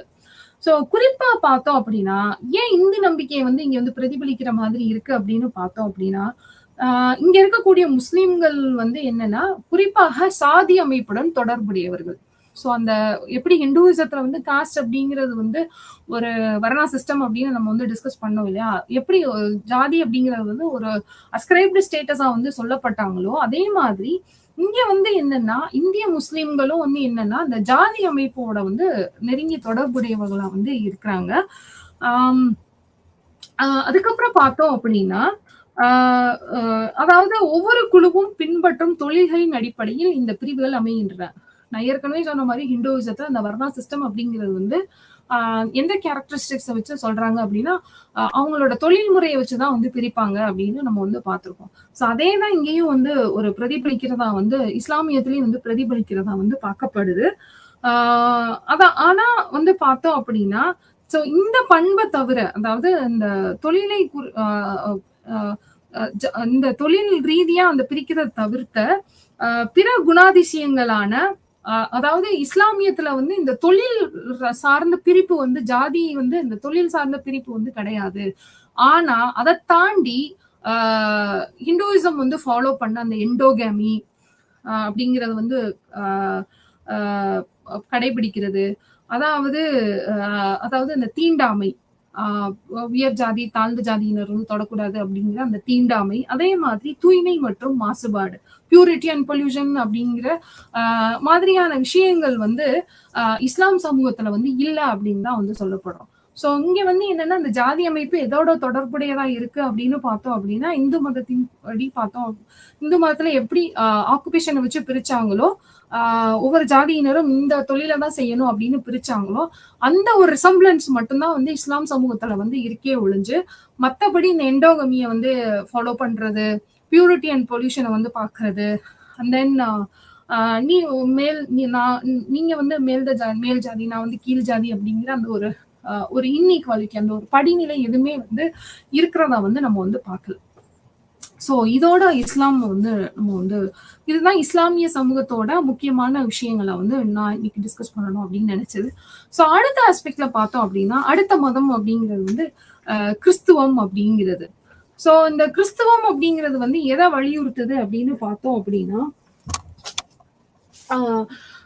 எதை வலியுறுத்துறாங்க அப்படின்னு பார்த்தோம் அப்படின்னா, உலகளாவிய சகோதரத்துவம், சமத்துவ கண்ணோட்டம், சமுதாய அடைநிலை வகுப்புக்கான சேவை. சோ இது 3 தான் வந்து இங்க வந்து வலியுறுத்துறாங்க. சோ இந்த 3 தான் வந்து என்னன்னா கிறிஸ்தவ சமூக ஒழுங்கா வந்து இருக்குங்க அப்படின்னு நம்ம வந்து பாக்குறோம். சோ இங்க வந்து என்னன்னா இந்த உலகளாவிய சகோதரத்துவம், கிறிஸ்டியானிட்டியில வந்து சில முக்கியமான சமூக ஒழுங்குல முதன்மையானது உலகளாவிய சகோதரத்துவம். சோ இந்த உலகளாவிய சகோதரத்துவம் அப்படிங்கிறது வந்து என்ன அப்படிங்கிறது என்னன்னா ஒரு ட்ரீம் சொசைட்டி பிரின்சிபல் அப்படின்னே வந்து சொல்லலாம். ஒரு லட்சிய சமுதாயத்தோட அடிப்படை கோட்பாடாவே வந்து இங்க வந்து நம்ம வந்து பாக்குறோம் இந்த உலகளாவிய சகோதரத்துவம், அதாவது யூனிவர்சல் பிரதர்ஹுட் அப்படிங்கிறது. சோ இங்க வந்து என்னன்னா இந்த உலகளாவிய சகோதரத்துவத்தோட அடிப்படை வந்து என்னன்னா, ஏன் இங்க கிறிஸ்டியானிட்டியில வந்து அதை வந்து ஒரு முக்கியமான ஒரு ஒழுங்கா வந்து சொல்றாங்க அப்படின்னு பார்த்தோம் அப்படின்னா, அதுதான் கடவுளோட விருப்பமா வந்து இருக்கு. சோ அதை வந்து கண்டிப்பா நம்ம வந்து நிறைவேற்றணும் அப்படிங்கிறத வந்து வலியுறுத்துறாங்க. சோ சகோதரத்துவம், யூனிவர்சல் பிரதர்ஹுட் தான் வந்து ஒரு முக்கியமான பிரின்சிபலா கடவுளோட ஆசையா வந்து இருக்கு. சோ அதை வந்து கண்டிப்பா நிறைவேற்றணும் அப்படின்ற ஒரு லட்சிய சமுதாயத்தோட அடிப்படையா வந்து இயேசு வந்து சொல்றாரு அப்படின்னு இங்க வந்து நம்ம வந்து பாக்குறோம். சோ அதே மாதிரி பார்த்தோம் அப்படின்னா, இயேசு கிட்ட வந்து ஒரு போதகர் வந்து ஒரு கேள்வி கேட்பாரு. என்னன்னா, இந்த நியாய பிரமாணத்தில் எது மிகப்பெரிய கட்டளை அப்படின்னு கேட்பாங்க. எது வந்து மிகப்பெரிய கட்டளை அப்படின்னு கேட்கும் பொழுது, அந்த கேள்விக்கு வந்து இயேசுபிரான் வந்து பதில் சொல்லும் போது பார்த்தோம் அப்படின்னா, ஒவ்வொரு மனிதனும் கடவுளிடம் அதாவது ஒரு முழு மனதுடனும் ஒரு ஆத்மாவோடனும் அன்பு வந்து செலுத்தணும். சோ அதாவது என்னன்னா ஒரு பொய்யான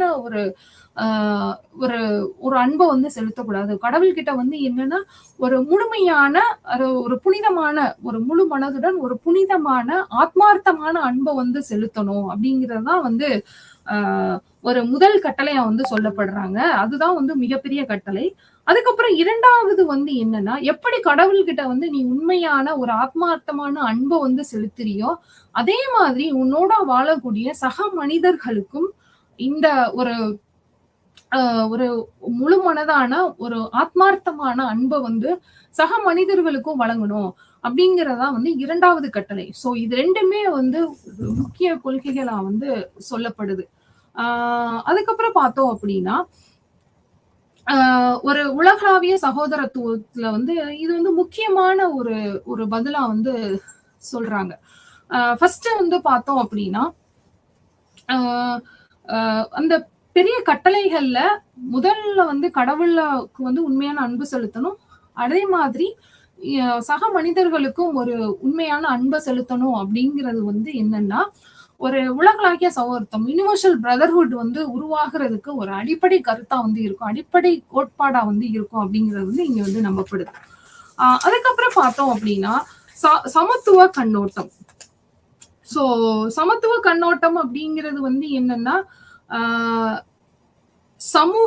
அதாவது கிறிஸ்தவ சமூக ஒழுங்கோட செகண்ட் முக்கியமான ஒரு கொள்கையாவே நம்ம வந்து இங்க வந்து பாக்குறோம். கிறிஸ்தவ தேவாலயம் பல்வேறு இனங்கள், கலாச்சாரங்கள் மற்றும் வகுப்புகளை சேர்ந்த மக்களை ஒன்றிணைத்து அவர்களிடையே ஒற்றுமை மற்றும் சமத்துவத்தின் புதிய உணர்வை வந்து உருவாக்கியது அப்படின்னு நம்ம வந்து சொல்றோம். அதாவது சமத்துவ கண்ணோட்டம் அப்படிங்கிறது வந்து என்னன்னா, எல்லாரையும் ஒரு ஒரு ஒரு ஏற்றத்தாழ்வு வந்து இல்லாம, அதாவது பொருளாதாரத்தின் அடிப்படையில மத்த அந்த சோசியல் ஸ்டேட்டஸ் சார்ந்து ஒரு இன்இக்வாலிட்டி இல்லாம எல்லாரையும் ஒரு சமத்துவ கண்ணோட்டத்துல வந்து பார்க்கணும் அப்படிங்கிற ஒரு கருத்தை வந்து இந்த கிறிஸ்தவம் வந்து ஒரு முக்கியமான சமூக ஒழுங்கா வந்து முன்னிறுத்துறாங்க. அதே மாதிரி பார்த்தோம் அப்படின்னா, அவங்களுக்குள்ள அந்த சமத்துவ கண்ணோட்டம் வந்து வளர்றதுக்கு ஒரு முக்கியமான ஆஸ்பெக்டா வந்து என்னன்னா, அவங்ககிட்ட இருக்கக்கூடிய பொருட்களை வந்து சமமா வந்து பங்கிட்டுக்கிறணும். ஒரு ஒரு சமத்துவ சமூகமும் வந்து உருவாக்குறதுக்கு வந்து இந்த பங்கிடல் வந்து ஒரு வழிவகுக்கும் அப்படின்னு வந்து சொல்றாங்க. அதுக்கப்புறம் பார்த்தோம் அப்படின்னா, சமுதாய அடைநிலை வகுப்புக்கான சேவை, அதாவது service of under privilege. So இங்க வந்து என்னன்னா, அதாவது நம்ம அண்டர் பிரிவிலேஜ் அப்படின்னா, ஃபார் எக்ஸாம்பிள்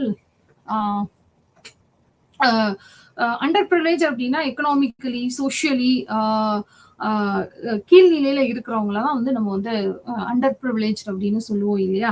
சோ இந்த கிறிஸ்துவின் போதனையின் படி இந்த ட்ரீம் சொசைட்டில, அதாவது லட்சிய சமூகத்துல பார்த்தோம் அப்படின்னா, இந்த அண்டர் பிரிவிலேஜ்க்கான சேவை வந்து ஒரு முக்கியமான சேவையா வந்து இங்க வந்து பார்க்கப்படுது.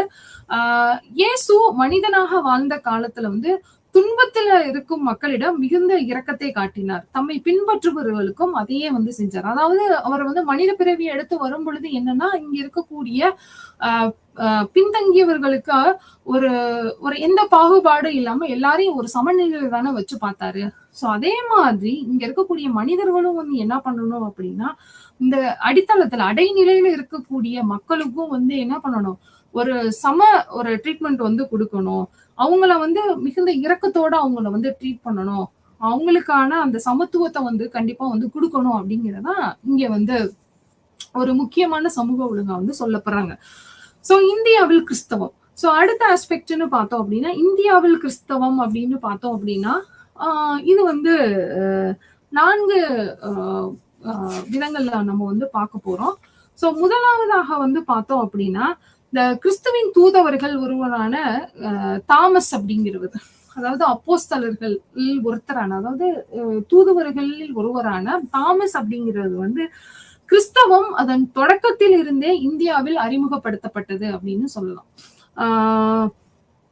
அதாவது பாரம்பரியத்தின் படி, அதாவது இந்த கிறிஸ்தவம் அப்படிங்கிறது வந்து தாமஸ் அப்படிங்கிற ஒரு தூதுவராலதான் இந்தியாவில வந்து அறிமுகப்படுத்தப்பட்டது அப்படின்னு சொல்றாங்க. அதே மாதிரி இந்தியாவில் இந்தியாவோட பாரம்பரியத்தின்படி பார்த்தோம் அப்படின்னா, கிபி 52 கேரளாவின் கடற்கரையில் இறங்கி வெவ்வேறு பகுதிகளில் தேவாலயங்களை வந்து இவர் வந்து இந்த தாமஸ் அப்படிங்கிறத வந்து அமைச்சாரு அப்படின்ற ஒரு செய்தியும் வந்து இருக்கு. அதே மாதிரி அதுக்கப்புறம் பார்த்தோம் அப்படின்னா, சென்னைக்கு அவர் வந்து பயணம் செஞ்சு கிபி 72 வந்து ஒரு மலாப்பூர்ல வந்து வீரமரணம் அடைஞ்சார் அப்படின்ற ஒரு செய்தியும் வந்து இருக்கு. அதாவது இந்தியாவுல வந்து கிறிஸ்தவ மதத்தை பரப்புனதுல ஒரு முக்கியமான பங்கு தாமஸ் அப்படிங்கிறவங்களுக்கு வந்து இருக்கு அப்படிங்கிறது வந்து நம்ம வந்து இங்க தெரிஞ்சுக்க வேண்டிய ஒன்று.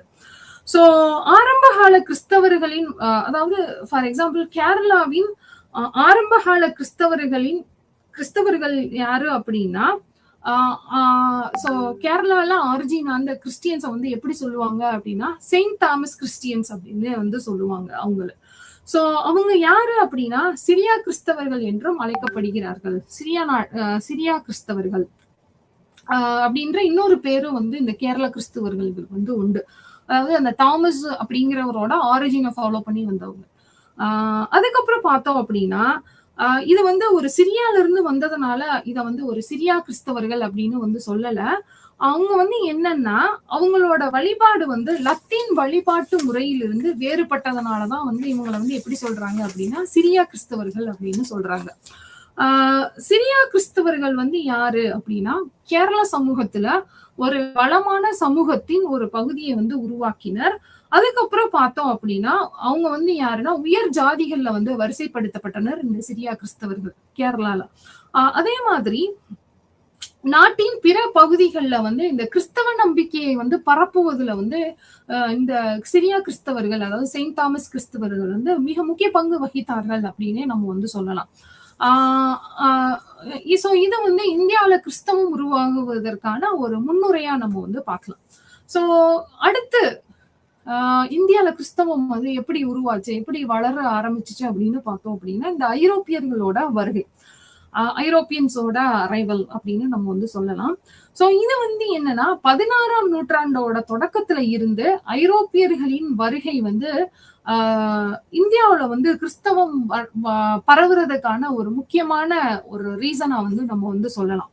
சோ இங்க வந்து என்னன்னா இந்த போர்த்துகீசியர்கள் வந்து என்ன பண்ண ஆரம்பிச்சாங்க அப்படின்னா, நிறைய மிஷினரிகளை தொடர்ந்து டச்சுக்காரர்கள், பிரெஞ்சுக்காரர்கள் மற்றும் ஆங்கிலேயர்கள் வந்து ஐரோப்பா மற்ற ஐரோப்பிய மற்றும் அமெரிக்க மிஷினரிஸ். ஸோ நிறைய மிஷினரிஸ் வந்து என்னன்னா இந்தியால வந்து வர ஆரம்பிச்சது. இந்த ஐரோப்பியர்களோட வருகைக்கு பின்னாடி மற்ற மிஷினரிஸ் டச்சு நாட்டுல இருந்தோ, போர்த்துகீசிய நாட்டுல இருந்தோ, அண்ட் தென் இந்த மாதிரி அமெரிக்க நாடுகள்ல இருந்தும் வந்து நிறைய மிஷினரிஸ்கள் வந்து இந்தியாவுக்கு வந்து வர ஆரம்பிச்சது. சோ இது வந்து இந்த மிஷினரிஸோட அரைவல் வந்து என்ன ஆச்சுன்னா, இந்திய கிறிஸ்தவர்கள் வந்து மதமாற்றம் செய்த மிஷினரிகளின் மத பின்னணிகளுக்கு பிறகு வேறு நாடுகளை சேர்ந்த மிஷினரிகளும் வந்து இங்க வந்து வர ஆரம்பிச்சது. சோ சோ இந்த மாதிரி மிஷினரிஸோட அரைவல் வந்து என்னன்னா, எப்படி இங்க வந்து ஒரு கிறிஸ்டியானிட்டியை பரப்புறதுக்கு ஒரு முக்கியமான ஆஸ்பெக்டா வந்து இருந்துச்சு அப்படின்னு பார்த்தோம் அப்படின்னா, சில நாட்டுல இருந்து வந்த மிஷினரிகள், நிறைய நாடுகள்ல இருந்து மிஷினரிகள் எல்லாம் வந்தாங்கன்னு சொல்லி இல்லையா. சோ இந்த மாதிரியான மிஷினரிகள்லாம் வந்து இந்தியால வந்து வர ஆரம்பிச்சோடனே என்ன ஆச்சு அப்படின்னா, அவங்க நாட்டுக்குன்னே உரிய ஒரு ஒரு செல்வாக்கு வந்து இந்தியால வந்து ஒரு இடத்துல வந்து இருக்கும் இல்லையா. சோ அந்த மாதிரியான இடங்கள்ல வந்து இந்த மிஷினரிகள் வந்து ஆதிக்கம் வந்து செலுத்த ஆரம்பிச்சாங்க. அவங்களோட பிரிவை சார்ந்தவர்கள் வந்து அந்த மிஷினரிஸோட கொள்கைகளை வந்து இங்க வந்து பிரிக்க அதாவது இந்தியாவில வந்து பரப்ப ஆரம்பிச்சாங்க அவங்களோட செல்வாக்கு மிகுந்த பகுதிகள்ல அப்படின்னு இங்க வந்து சொல்லப்படுது. சோ அதுக்கப்புறம் பார்த்தோம் அப்படின்னா முக்கியமா தென்னிந்தியாவின் மேற்கு மற்றும் கிழக்கு கடற்கரையில் தற்போது இந்தியாவில் உள்ள கிறிஸ்தவர்களில் 2 பங்கு வந்து ஒரு ஒரு யாரு அப்படின்னா போர்த்துகீசியர்கள் மற்றும் ரோமன் கேத்தலிக்ஸ் அவங்களோட அந்த ஆதிக்கம் தான் அதிகமா இருக்கு அப்படின்னு நம்ம வந்து சொல்லலாம். சோ தென் மாநிலங்கள்ல பார்த்தோம் அப்படின்னா இந்தியால ரோமன் கேத்தலிக்ஸ் மற்றும் அனைத்து கிறிஸ்துவ பிரிவுகளை விட அதிகமானவர்கள். சோ ரோமன் கேத்தலிக்ஸ் தான் வந்து தென் மாநிலத்துல வந்து அதிகமான ஆதிக்கம் செலுத்தியவர்களா நம்ம வந்து பாக்குறோம். சோ அதுக்கப்புறம் கிறிஸ்தவ மக்கள் தொகை. சோ 2011 சோ 2011 மக்கள் தொகை கணக்கெடுப்பின்படி பார்த்தோம் அப்படின்னா இந்தியாவில உள்ள கிறிஸ்தவர்களோட எண்ணிக்கை அப்படின்னு பார்த்தோம் அப்படின்னா 27.8 மில்லியன். அதாவது மொத்த மக்கள் தொகையில இந்த கிறிஸ்டியன்ஸோட அந்த ஒரு பெர்சன்டேஜ் அப்படின்னு பார்த்தோம் அப்படின்னா 2.3%, 2.3% வந்து கிறிஸ்தவர்களோட தொகை மக்கள் தொகை வந்து இருக்கு அப்படின்னு வந்து சொல்லலாம். சோ இவங்க வந்து என்னன்னா இந்தியாவில ஒரு குறிப்பிட்ட பகுதியில மட்டுமே இருக்காங்களா அப்படின்னு சொல்ல முடியாது. சோ இந்த கிறிஸ்தவர்கள் வந்து இந்தியால ஒவ்வொரு மாநிலத்திலையும் ஒவ்வொரு மாவட்டத்திலும் வந்து இருக்கிறாங்க. அதே மாதிரி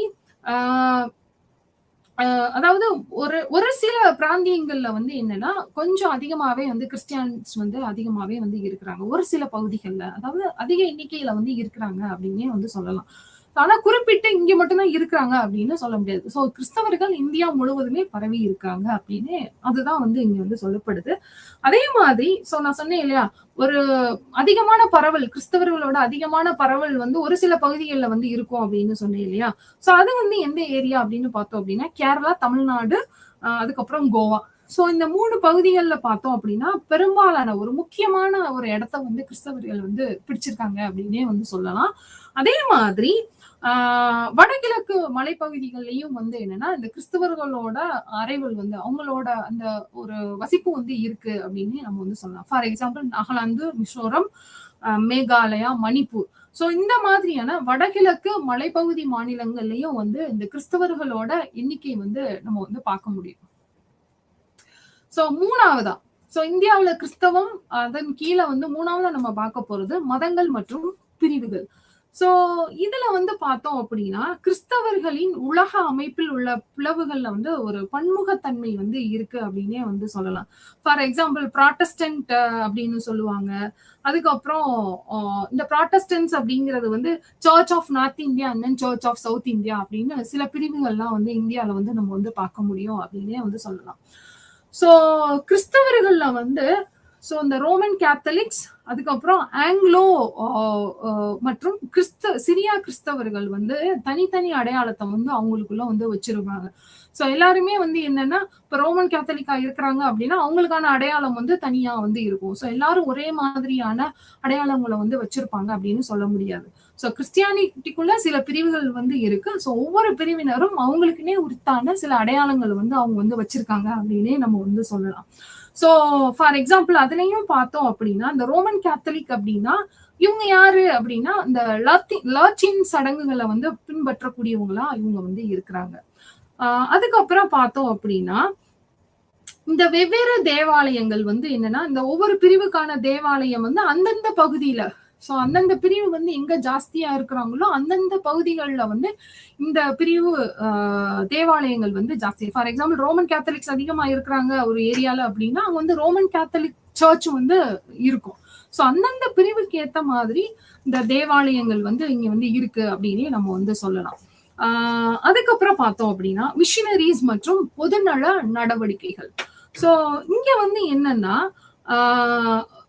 இந்த மிஷினரிஸ் பொதுநல நடவடிக்கை வந்து எப்படி இந்தியாவோட கிறிஸ்தவம் வந்து இந்தியாவில வந்து கிறிஸ்தவம் வளர்றதுக்கு ஒரு முக்கியமான அம்சமா இருந்துச்சு அப்படின்னு பார்த்தோம் அப்படின்னா சோ இவங்க யாரு அப்படின்னா இந்தியாவில உள்ள கிறிஸ்தவர்கள் தாழ்த்தப்பட்டோருக்கான சேவையில் குறிப்பாக அக்கறையுடன் நாட்டில் அதாவது தாழ்த்தப்பட்டோருக்கான சேவையில வந்து மிகவும் அதிகம் கவனம் செலுத்தினாங்க இந்த கிறிஸ்தவர்கள் அப்படின்னே நம்ம வந்து சொல்லலாம்.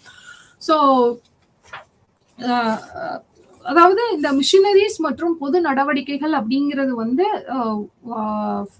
ஒரு முக்கியமான அம்சமா இந்தியாவில் கிறிஸ்தவம் அப்படிங்கிறது ஏன் சொல்றோம் அப்படின்னா இவங்க வந்து ஒரு அந்த சமூக பாகுபாட்டை கடந்து தாழ்த்தப்பட்டோருக்கான சேவைகளை வந்து செய்யறதுல மிகவும் அக்கறையா வந்து இருந்தாங்க. ஃபார் எக்ஸாம்பிள் இந்தியால ஒரு டாமினண்டான ஒரு ஹிந்து ஒரு ரிலிஜன் அப்படின்னு பார்த்தோம் அப்படின்னா ஹிந்துசம். சோ அதுல வந்து சில கேஸ்ட் அப்படின்றதுல வந்து ஒரு சமூக பாகுபாடெல்லாம் வந்து இருந்தது அப்படின்னு நம்ம வந்து டிஸ்கஸ் பண்ணோம் இல்லையா.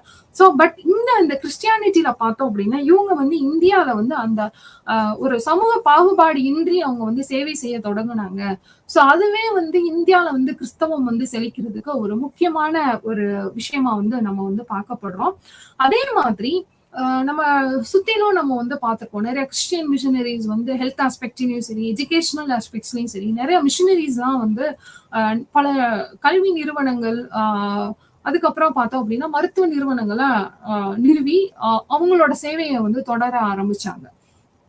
சோ இந்த மாதிரியான மிஷினரிஸ் எஜுகேஷனல் ஆஸ்பெக்ட்ஸ்ல பார்த்தோம் அப்படின்னா நிறைய எஜுகேஷன் இன்ஸ்டிடியூஷன்ஸ் ஓபன் பண்ணது மூலியமா என்ன ஆச்சு அப்படின்னா நிறைய பேருக்கு வந்து இந்த கல்வி பெறதுக்கான ஒரு வாய்ப்பு வந்து கிடைச்சதா அப்படின்னு சொல்றாங்க. அதே மாதிரி இந்த மிஷினரிஸோட அரைவலுக்கு அப்புறம் பார்த்தோம் அப்படின்னா நாட்டிலேயே சிறந்த சுகாதார பராமரிப்பு முறையை வந்து இந்த கிறிஸ்டியன் மிஷினரிஸ் வந்து கொடுக்குறாங்க அப்படின்னு நம்ம வந்து சொல்லலாம். சோ இந்த கிறிஸ்டியன் மிஷினரிஸ் வந்து என்னன்னா ஒரு மிகச்சிறந்த சுகாதார பராமரிப்பு செஞ்சாங்க அப்படின்னே நம்ம வந்து சொல்லலாம்.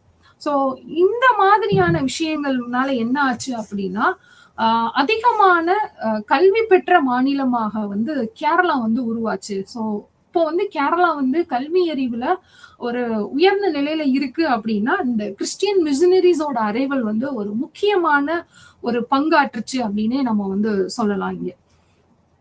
சோ அதே மாதிரி இந்த அறிவொளி பெற்ற ஆட்சியாளர்களோட உத்வேகத்தை காட்டிலும் கிறிஸ்தவ தேவாலயங்கள் வந்து என்னன்னா ஒரு முன்னோடி முயற்சியில வந்து ஒரு குறைந்த அளவுல செயல்பட்டுச்சு அப்படின்னு இங்க வந்து சொல்ல முடியாது. சோ இந்த கிறிஸ்தவர்கள் அந்த மிஷினரிஸ் வந்து எப்படி இருந்தது அப்படின்னா ஒரு சமூக நிலைய வந்து முன்னேற்றணும், அங்க வந்து எந்த ஒரு சமூக பாகுபாடுமே வந்து இருக்கக்கூடாது, எல்லாரையும் வந்து ஒரு சமமான நிலையில வந்து பின்பற்றணும், அவங்கள வந்து வழி நடத்தணும் அப்படிங்கிற ஒரு கொள்கை வந்து என்னன்னா இந்தியாவுல வந்து கிறிஸ்தவம் வந்து அதிக அளவுல மக்களால பின்பற்றுவதற்கு ஒரு காரணமா அமைஞ்சிச்சு அப்படின்னே நம்ம வந்து சொல்லலாம். சோ இதுதான் வந்து இந்தியாவில் கிறிஸ்தவம் உருவாகிறதுக்கான சில அடிப்படை காரணங்களா நம்ம வந்து பார்க்கிறோம். ஸோ இன்றைக்கு கிளாஸ்ல நம்ம வந்து பார்த்தது என்ன அப்படின்னா, இஸ்லாம், இஸ்லாம் மதம் மற்றும் கிறிஸ்தவ மதம். இந்த 2 மதத்த பத்தின சில முக்கியமான அம்சங்கள்லாம் நம்ம வந்து பார்த்தோம். ஸோ ஃபர்ஸ்ட் வந்து பார்த்தோம் அப்படின்னா, இஸ்லாம் மதத்தோட வருகை பார்த்தோம். அதுக்கப்புறம் இஸ்லாத்தோட கோட்பாடுகள் பார்த்தோம். அந்த கோட்பாடுகளோட நம்பிக்கைகள் சிலவற்றை நம்ம வந்து இன்னைக்கு வந்து பார்த்தோம். அதே மாதிரி இஸ்லாத்தோட பார்வையில வந்து சமூக நிறுவனங்கள் எப்படி வந்து கட்டமைக்கப்பட்டிருக்கு, எப்படி ஒரு சமூகத்தை வந்து நடத்துறதுக்கான ஒரு முக்கியமான வேலையை வந்து இந்த இஸ்லாம் வந்து ஒரு ரோல் பிளே பண்ணுச்சு அப்படிங்கிறத வந்து பார்த்தோம். அதுக்கப்புறம் கிறிஸ்தவ சமூகம் அதுல சில நடைமுறைகளை வந்து வழி நடத்தினாங்க. அதே மாதிரி இந்தியால வந்து எப்படி கிறிஸ்தவம் வந்து உருவாச்சு அப்படிங்கறத இன்றைய வகுப்புல நம்ம வந்து பார்த்தோம். சோ இதன் தொடர்ச்சியா மற்ற மதங்களோட தொடர்ச்சியா அடுத்த வகுப்புல நம்ம வந்து பார்ப்போம். நன்றி, வணக்கம்.